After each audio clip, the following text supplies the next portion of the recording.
Hey guys, welcome back to Chintu sir की क्लास। और देखिए, बहुत सारे बच्चे हैं वो बोलते हैं कि सर हम इंग्लिश ग्रामर के सभी रूल्स जानते हैं, किसी सेंटेंस को कैसे कन्वर्ट करना है इंग्लिश में ये भी जानते हैं, लेकिन फिर भी हम कहीं कहीं अटक जाते हैं।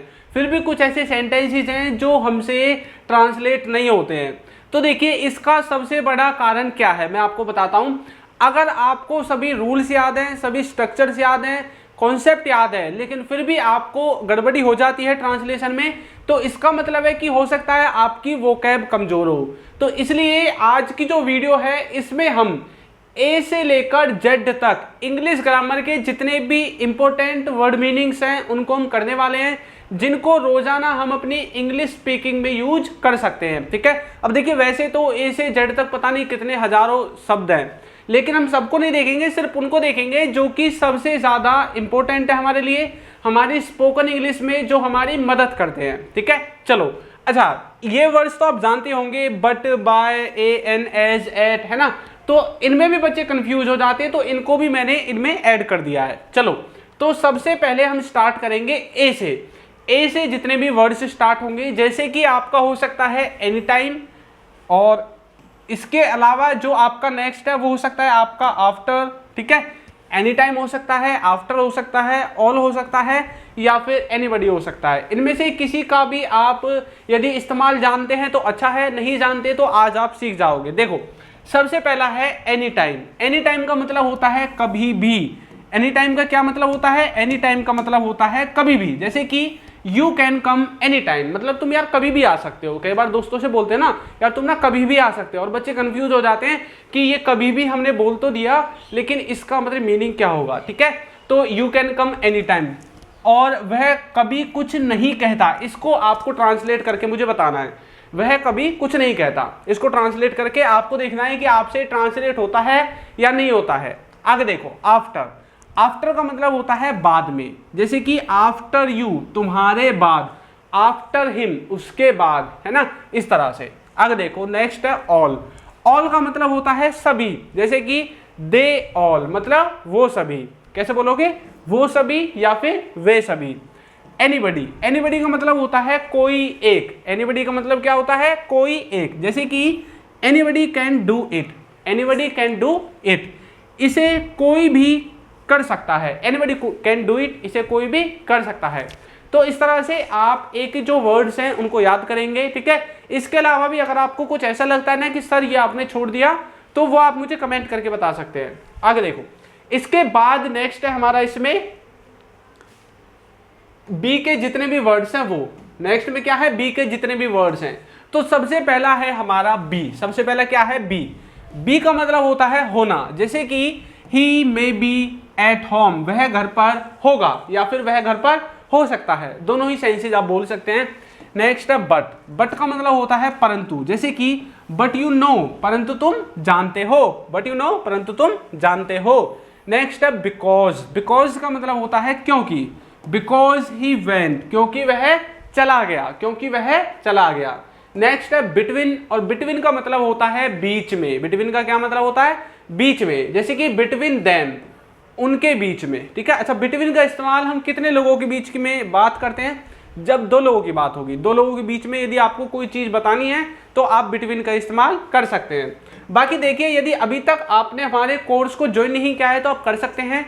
इसका फायदा आपको क्या होगा कि एक तो जितनी भी वीडियोस होंगी आपको सीरीज में मिलेंगी, सारी वीडियो बेसिक से स्टार्ट होंगी और एडवांस लेवल तक आपके कॉन्सेप्ट को बिल्ड करती जाएंगी। ठीक है, और कॉन्सेप्ट बिल्डिंग पर इस कोर्स में हमने फोकस किया है। जितने भी क्लास नोट्स वगैरह होंगे सब आपको मिलेगा, लिंक आपको नीचे डिस्क्रिप्शन में मिलेगा, या फिर डायरेक्ट जाकर आप प्ले स्टोर पर सर्च करना अल्फा स्पोकन इंग्लिश, और ये उसका लोगो है, आप डायरेक्ट हमारे ऐप को डाउनलोड कर सकते हैं। अगर आपको कोई इशू आता है तो ये हमारा व्हाट्सएप नंबर है, इस पर आप हमें कॉन्टैक्ट करके आपका जो इशू है उसे आप रिजोल्व करा सकते हैं। ठीक है, चलो अब बढ़ते हैं हम आगे। अच्छा, बी के सेंटेंसेस हमने देख लिए, उसके बाद हम सी के जितने भी वर्ड्स हैं उनको देखेंगे। कैन, कुड और कम। इनमें जो है बच्चों को कैन के बारे में तो पता है, लेकिन कुड के बारे में बच्चे कंफ्यूज रहते हैं। प्रेजेंट में इस्तेमाल करें या इसका पास्ट में करें? देखो, कैन का मतलब होता है सकता है। कैन का क्या मतलब होता है? सकता है, जैसे कि ही कैन डू इट, मतलब वह कर सकता है, वह किसी काम को कर सकता है। नेक्स्ट है कुड, कुड का मतलब होता है सका या फिर पाया, सका या फिर पाया, जैसे कि ही कुडंट गो, मतलब वह नहीं जा पाया या फिर वह नहीं जा सका। नेक्स्ट है कम, कम का मतलब होता है आना, ही कैन कम हेयर, वह यहाँ आ सकता है, इस तरह से बोल सकते हैं। या फिर जो सेंटेंस यहाँ पर लिखा हुआ है ही कम्स हेयर, वह यहाँ आता है। प्रेजेंट इंडेफिनिट में भी आप सेंटेंसेस को बना सकते हैं, जरूरी नहीं है जो सेंटेंस मैंने बनाए हैं वो ही आप बनाओ, आप कोई भी सेंटेंस बना सकते हैं अगर आपको इनका हिंदी में मीनिंग पता है तो, ठीक है। चलो आगे बढ़े। इसके बाद नेक्स्ट है हमारा डू। डू का जो हिंदी में मीनिंग होता है वो होता है करना, कोई काम करना, जैसे कि आई डू दैट, मैं वह करता हूं, ठीक है। उसके बाद डिड, डिड जो है इस डू का ही पास्ट फॉर्म है, ठीक है। तो डिड का मतलब होता है कोई काम किया, जैसे कि ही डिड, उसने किया। उसके बाद डज, डज का मतलब होता है वही जो डू का मतलब होता है करता, ही डज गो, वह जाता तो है, ठीक है। अच्छा ये जो डज है ना, जब हम इसको हेल्पिंग वर्ब की तरह इस्तेमाल करेंगे और इसके बाद नॉट नहीं लगाते हैं ना, तो तब ये एक ऐसा काम करता है जैसे हम किसी चीज पर बल देकर बोलते हैं। जैसे देखो वह जाता है, नॉर्मल सेंटेंस है, वह जाता तो है, तो यहाँ पर ये नॉर्मल सेंटेंस नहीं रहा, हमने किसी बात पर बल दे दिया कि भाई जाता तो है वो, ठीक है। उसके बाद है डन। अब ये जो डन है ना, ये थर्ड फॉर्म के रूप में इस्तेमाल होता है, आप इसको कहीं पर भी इस्तेमाल कर सकते हैं जहां पर थर्ड फॉर्म की जरूरत होती है। ही हैज डन, उसने किया है, ही हैड डन, उसने किया था, ही विल हैव डन, वह कर चुका होगा। तीनों तरह से आप इसको इस्तेमाल करें, प्रेजेंट में करें, पास्ट में करें, फ्यूचर में करें।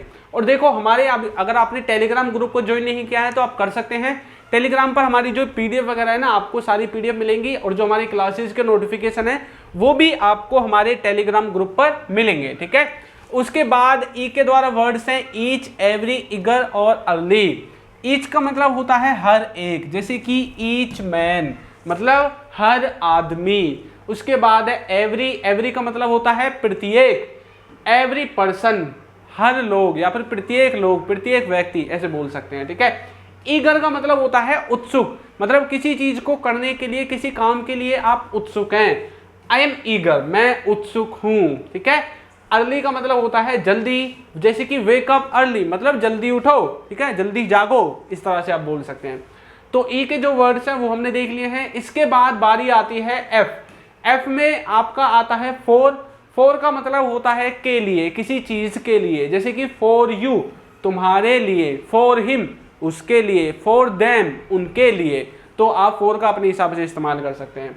नेक्स्ट है फ्रॉम। फ्रॉम का मतलब होता है से, किसी चीज से। फ्रॉम देयर वहां से, फ्रॉम हेयर यहाँ से, फ्रॉम स्कूल स्कूल से, फ्रॉम मार्केट मार्केट से, ठीक है।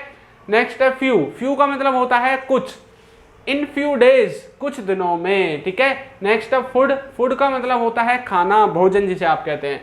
ईट फूड खाना खाओ, ईट फूड खाना खाओ।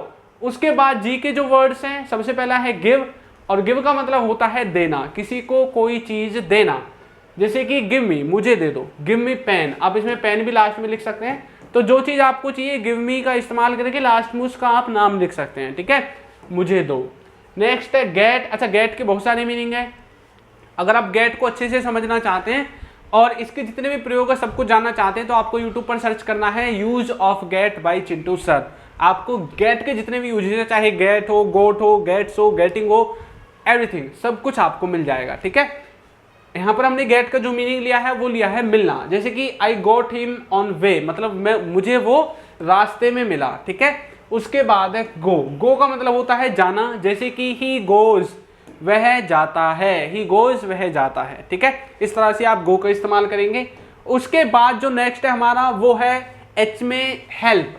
हेल्प का मतलब होता है किसी की सहायता करना, किसी की मदद करना, जैसे कि ही हेल्प्ड मी उसने मेरी मदद की, उसने मेरी सहायता की। तो यहाँ पर हमने हेल्प का मीनिंग निकाला है मदद करना। नेक्स्ट है हैविंग। हैविंग का मतलब होता है किसी को कुछ करना पड़ रहा है। वैसे हैविंग के बहुत सारे इस्तेमाल हैं, उनमें से एक है कुछ करना पड़ रहा है, ठीक है। He is having to do उसे करना पड़ रहा है। उसके बाद है हैव। अच्छा हैव के भी बहुत सारे इस्तेमाल हैं। अगर आपको हैव को अच्छे से सीखना है तो यूट्यूब पर सर्च करो यूज ऑफ हैव, और इसके साथ ना एक हैज और आता है तो हैज भी लगा देना। Use of has, have, by Chintu sir. ठीक है, आपको इसकी जो वीडियो है वो अच्छे से मिल जाएगी डिटेल में। पास है, जैसे कि यू हैव ए कार, तुम्हारे पास एक कार है। यू हैव मनी, तुम्हारे पास पैसे हैं। यू हैव अ हाउस, तुम्हारे पास एक घर है। यू हैव अ लैपटॉप, तुम्हारे पास एक लैपटॉप है। ठीक है, उसके बाद है हैज़। हैज़ का मीनिंग भी सेम है, दोनों में अंतर ये होता है कि हैज सिर्फ ही और सी और इट के साथ इस्तेमाल होगा, बाकी सब के साथ यू होता है। ठीक है, ही हैज ए कार, उसके पास एक कार है। मीनिंग दोनों का सेम है, अंतर यह है कि सब्जेक्ट के हिसाब से इनको हम यूज करते हैं। आगे देखो, इसके बाद नेक्स्ट है हमारा आई। आई में पहला है इज। इज का मतलब होता है, प्रेजेंट में इसको इस्तेमाल करते हैं। ही इज अ बॉय, वह एक लड़का है। ठीक है, उसके बाद है इफ। इफ का मतलब होता है यदि। इफ यू कम, अगर तुम आओ, या फिर अगर तुम आ सकते हो तो भी आ जाओ। इफ यू कम, ठीक है, इस तरह से। इन का मतलब होता है में। इन अ मिनट मतलब एक मिनट में। इन अ आवर, एक घंटे में। ठीक है, और आप ना इन के स्थान पर ये जो सेंस है में, इसके लिए आप एक चीज और इस्तेमाल कर सकते हैं, विद इन। वैसे इन अपनी जगह पर है, विद इन का इस्तेमाल ज्यादातर हम टाइम को बताने के लिए करते हैं, जैसे कि यहाँ पर हमने एक टाइम बताया, विद इन अ मिनट मतलब एक मिनट के अंदर अंदर। ठीक है, इस तरह से।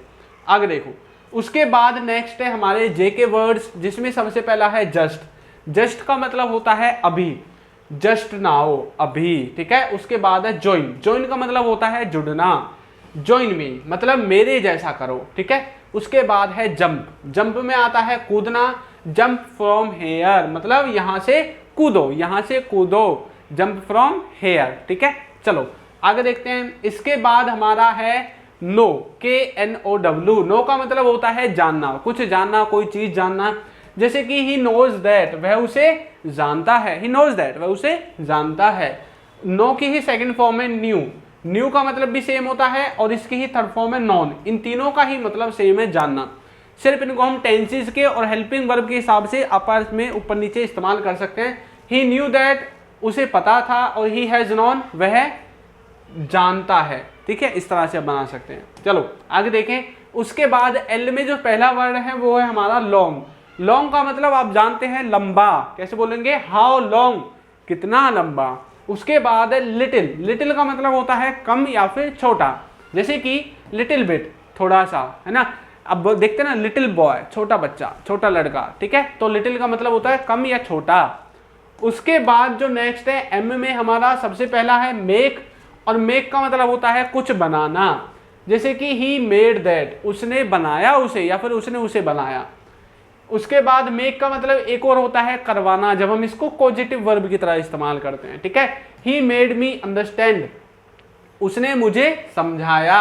मैनी, मैनी का मतलब होता है बहुत, कैसे बोलोगे, मैनी चेयर्स, बहुत कुर्सियां, मैनी चेयर्स, बहुत कुर्सियां। उसके बाद है मच, ज्यादा या कम, जैसे कि हाउ मच, कितना ज्यादा। ठीक है, या फिर कितना कम, दोनों में आप हाउ मच का इस्तेमाल कर सकते हैं। या फिर प्राइस वगैरह पूछने के लिए इंग्लिश में, जैसे आपको पूछना है ये गोभी कितने की है, या फिर ये चीज कितने की, था हाउ मच आप बोलोगे, हाउ मच, वो समझ जाएगा कि आप प्राइस पूछना चाहते हैं कि कितने का है। ठीक है, हाउ मच का आप इस्तेमाल कर सकते हैं।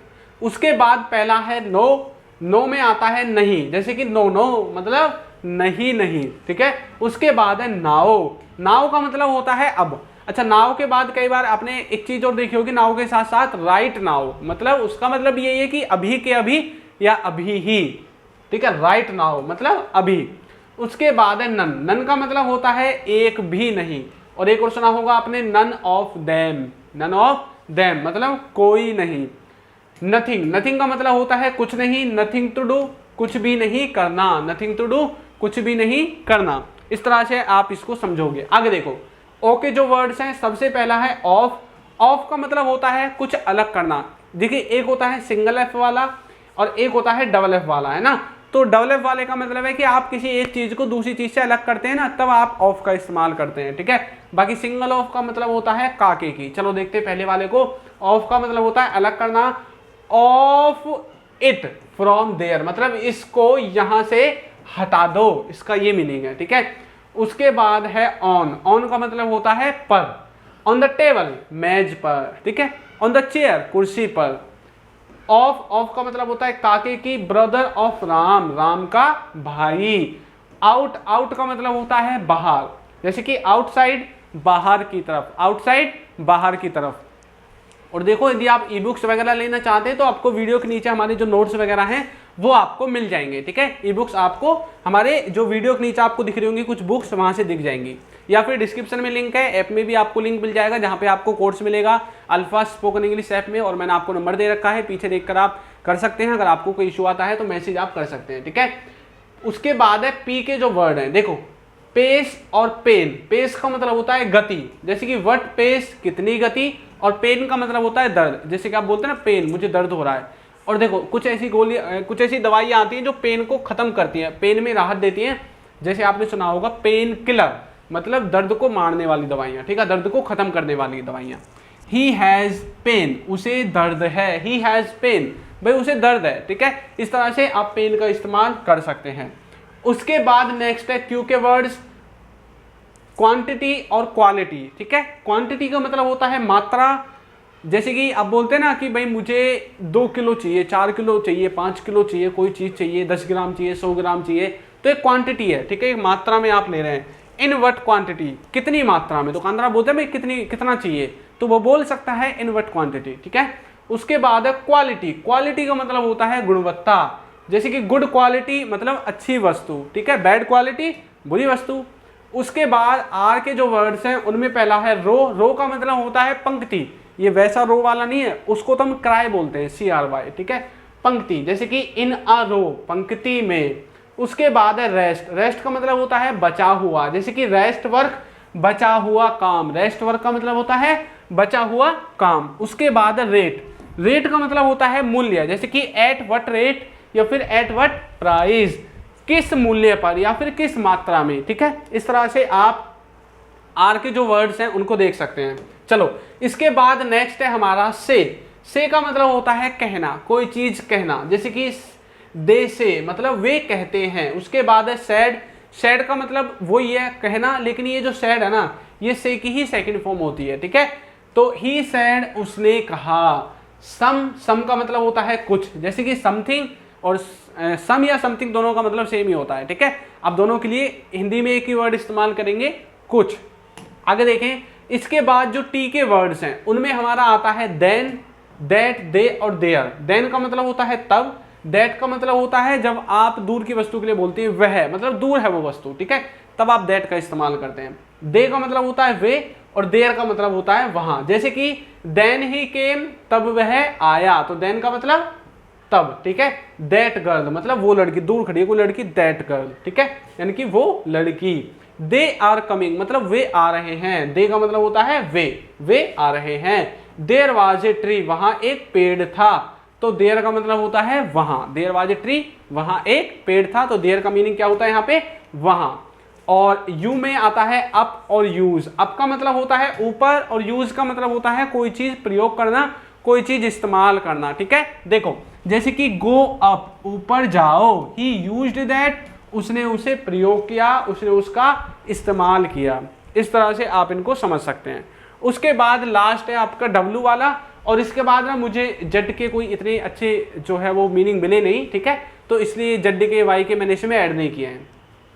वाज का मतलब होता है था, वर का मतलब होता है थे, और विद का मतलब होता है साथ, किसी चीज के साथ, जैसे कि ही वॉज गुड वह अच्छा था, दे वर गोइंग वे जा रहे थे, और विद यू तुम्हारे साथ, विद यू तुम्हारे साथ, ठीक है।